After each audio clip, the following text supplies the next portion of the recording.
Good day, everyone. Thank you for coming to the channel. It's been a while since I had last uploaded a video, but I've been busy with my stuff that I had to do, and I haven't had a chance to practice nor play a lot of golf. And when I did last play, it was horrible. Yeah, it wasn't good at all.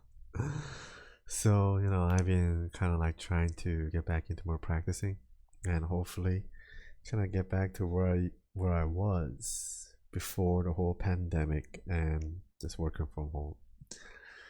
Anyways, for now I have my driver shot and I have Mo here on the right.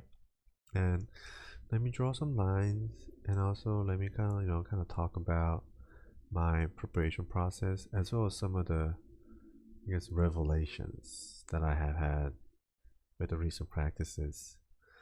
So here's me on the left, and if you see like right there, you see my grip? Yeah, my left hand grip. That's the first thing that I do, and it's also the first thing that Mo did as well. But one thing, like, if you're trying the Moe Norman swing and it's not working out, don't worry. Like, you're doing something wrong, and that's perfectly fine. Because Mo has all the answers. He talked about everything, and I guess it's kind of a little bit up to interpretation sometimes, but how Mo said about the grip, he said he grips so hard that he's squeezing blood out, and I didn't totally get what that meant, and I think recently now it's coming to more like perspective. So I mean the heel pass side is fine, and in a fireside talk, if you see Mo, like he talks about how if he like swiped his left hand over your face, like you start bleeding because he has like a huge nasty callus on his left hand heel pad.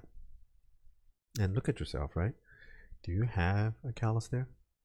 Most likely not. I do, but not that bad, and it's not like the right spot, I think. But you could get more. So if you don't have a callus there, well, right there you're doing something wrong. And then what are you doing wrong? Well, Mo said, last three fingers, and he just drew blood out of there. And if you think about it, what it means is that his muscles were engaged or erected. That's what that means. So the question is, when you're at address, are you engaged or erected with your least side of your grip and with your whole side? And most likely answer is no. So, and that was the same case for me too. My grip was like, if you look at the index finger, like there's that space right underneath, and now that's where my club travels through. But before it was more on my finger, a little bit more on my index finger, and I think that kind of threw off the angle slightly. And small change is a big thing in golf, right? So that's something I kind of worked on. And usually, like, I like to start with everything kind of in the middle, so everything is kind of like proper, and then from there, like, I spread my legs and do all that. So usually everything starts with the left. So left grip and then left side. Like if you see, like, see, I did that step and then I do my right step. And if you see Lee Trevino, he had that three-step move, right? And he would actually get more distance away from the ball as he does that. And it's kind of similar, because golf is no different than walking. So here's my almost finished the dress. And one thing you probably can't see is that as I do this, I try to bump my hip forward. By that I mean the left side is a little bit higher than the right side. And by doing so, you get more secondary tilt as well as more proper like angle of attack, upward to the sky. As Mo would say, finish to the sky. So let me draw some lines and see. That's not that good. Okay, this is the biggest thing that I'm worried about, my ass line. And let's go ahead and take a look. So in the last video, I was complaining about how my left isn't in enough. And on this one too, well, here before that, see, I look at the target, but one thing I gotta say, I try not to look at the ground. And if you see, I'm more looking towards the sky. And that's again in relation to what Moe used to say, finish to the sky. Why? Because there's no hazards there. There's no bunkers there. And it may sound idiotic to you, but to me, it sounds so true. I can so relate to what that means. And also, if you have that kind of imaginary vision that you're like swinging to the sky, then what happens is that your body reacts to that, and it will create more lag and more speed because you're trying to accomplish a task, which is throwing something to a target. Now, a lot of people try to hit the ball, which is even a wrong expression because you're never hitting the ball. Your target is out there, right? Your target is never the ball, right? So that's why you're not hitting the ball. You're hitting the target. And in doing so, ball is just in the middle. It just gets in the way. That's what golf swing should be more like. So that's why, you want to aim to the sky, as Mo said.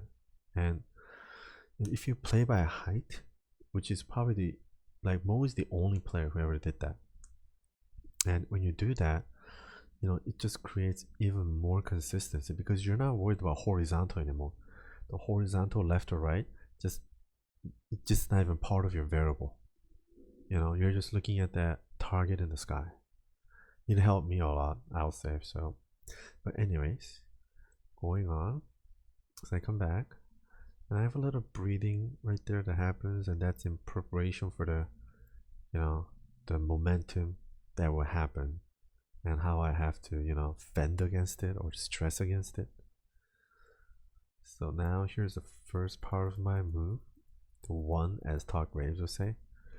And here, it's more in than before, but it's not in enough. Right? I'm like right there.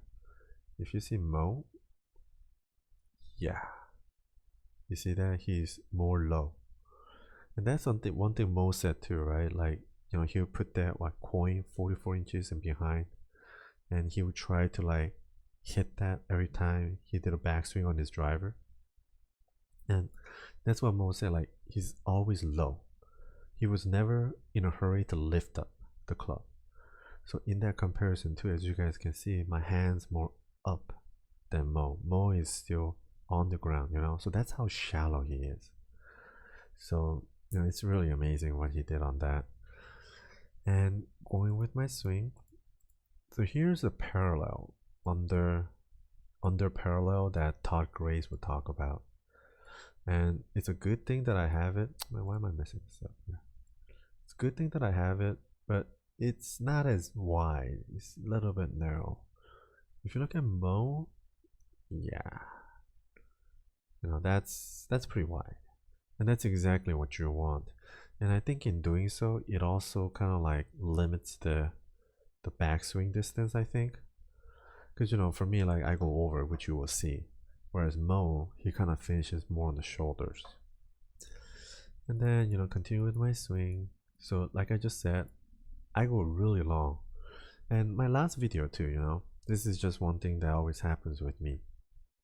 Now, one thing I'm not worried about being crossed. I'm not crossed. I know that because I hit a really good drive too. But even looking at this too, I'm not crossed. I'm just really rotated. And one thing that I don't like is this. Yeah, the space. So it's something, that we all amateurs have. It's a big problem. And yeah, I still have it here. Whereas Mo, if you see, there's no space, right? So that's one thing that really needs to improve on my side as well. And actually, I think I have an answer on that. And on my next practice session, I'm going to try that and record it. Now, coming down with my swing, so I have that little, the crossroad of golf swing, the weight transfer. Then I'm coming down, and if you see, if I were crossed, I would come down really vertical. But right now, I'm kind of more rotating around that. And if you see here too, my hands come back on the line. And here, I would like my club head more behind, but still, my hands are on the line, and on the next frame, I'm under the line. So that's not a bad thing at all. And if you see Moe, yeah, right away he just drops it just like that. It's amazing what he did. And look how under he is, you know? He's just so under the line. He's so inside. He's so coming from the inside. Yeah, and that's the impact right there. It's from Moe. And going through. So I guess right here is right before impact. You could see how I'm still, maintaining the lag. That's why the shaft is bent. And clearly I'm coming in from the inside. And unfortunately I have lost this space, and that is gonna affect my spine angle and all that. But thankfully this shot was really nice. And that's the thing I need to improve on: consistency. In order to do so, I need to resolve this mystery. And if I can resolve that and get to this kind of position more consistently, then I'll be able to have my great shots every single time. So I'm pretty happy. I'm pretty close to what I want to be. And here's my release. And on the front swing, yes, I am parallel, which is nice. But my shoulders are not parallel. And that again is because of all that space I have lost here. And that's something, I'm going to have to try to work on. And if you look at Moe, yeah, see, shoulder and the club exit, the front swing, is perfectly online. Oh, that's why Tiger Woods said, it's frightening how straight he hits it. That's how he described Moe Norman. And it really is. It's really frightening how Moe hit it straight every single time. But we want to try to get there, right? The feeling of greatness. Whether it be Moe Norman swing or conventional swing, whatever you may be doing. I mean, if you look, there's a guy like Jim Furyk. I mean, he's on the pro. He's on tour and he's a pro, and he's better than all of us. Most all of us.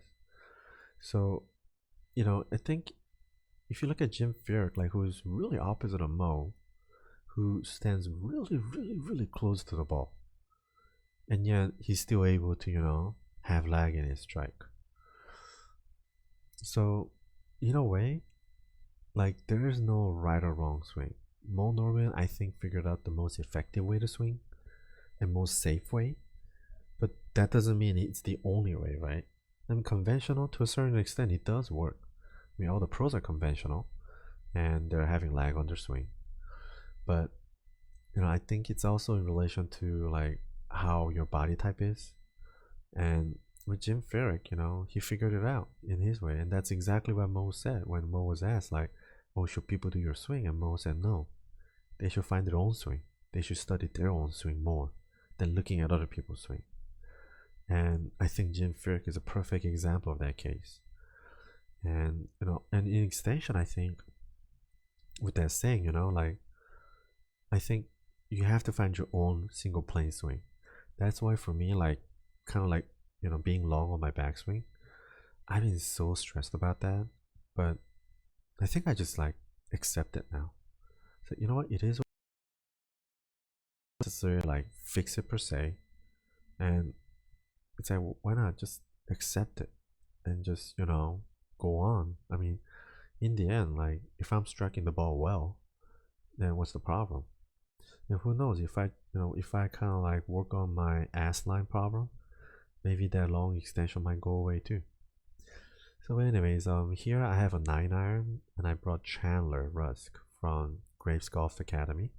This is the gold member section, and this guy has an amazing swing. It's really like pure and textbook, I think, and I wish I had a swing like his. And to be honest, I'm not surprised why he doesn't go to the tour. I mean, shit, his swing is so good. I mean, there's Bryson, but Bryson doesn't really attribute things to Moe. And Chandler being the student directly with Graves Golf Academy, I would love to see someone just showing it on the tour, doing the Moe Norman swing. I mean, if I could do that, that would be so lovely, but I don't have it. So, but anyways, with my swing going on, so here's my first move, initial take in. And again here, see the spacing? That's the indication that it's not in enough. If you look at Chandler here, just like Moe, again, right? See, look at it. It's very tight. There's no space. And his hands are very in compared to mine. You can tell. So for me, this again, like being under the line is something I still need to try to refine. And going through the swing, so I get parallel here, relatively. And I continue on. And yes, again, it's kind of long and it goes over, but my hands are on the line. So, that's relatively good thing. If you look at Chandler, he goes, and he stops around here. So you could say slightly under, but to me, this is a pretty damn perfect play. I mean, look at that. You can see the club face. It's short, just like Moe, and it's so pure. I mean, no wasted motion. In a way, my extension is wasted motion, and I don't want that, but I'm still doing it, unfortunately. And again, I lose my ass line here too. So going through, I have my little bump, and I come down, and from here it looks much better, and it looks much similar to Chandler right here. So if I could stop here on my backswing, that would be perfect, but that's why I'm working on it. And going through, see, I'm under the line, my hands are relatively on the line, everything is under, it's really nice. And strike. So I'm slightly off per se, but this was a really nice strike. It was 9 iron, went about 160, just carry. So it was a really pure strike. And if you look at Chandler, see how it comes down, like so pure. But you can see the difference in the rotation, the body rotation. See, he's way more rotated than I, and that's the difference. Look at him. His ass is on the line. I'm off. And he's so bent. And yet everything is online. He never lost the posture. See? I mean, that's why, he's a teaching pro. And going through, look at that. Shoulder, club alignment. I mean, that's pretty damn perfect. It's so much like Moe. With me, if you see, I'm under the line. So, and again, that's attributed with my ass line being off as well. And it goes through. So, it's not a bad swing for me, but it's not where I want to be. So, I'm going to continue to work on it. And I think, I have some answers about my ass line. So, hopefully in the next video, my ass line will be better. And, I'll be hitting them better. So, yeah, if you're trying Moe Norman swing, hopefully this was a helpful video.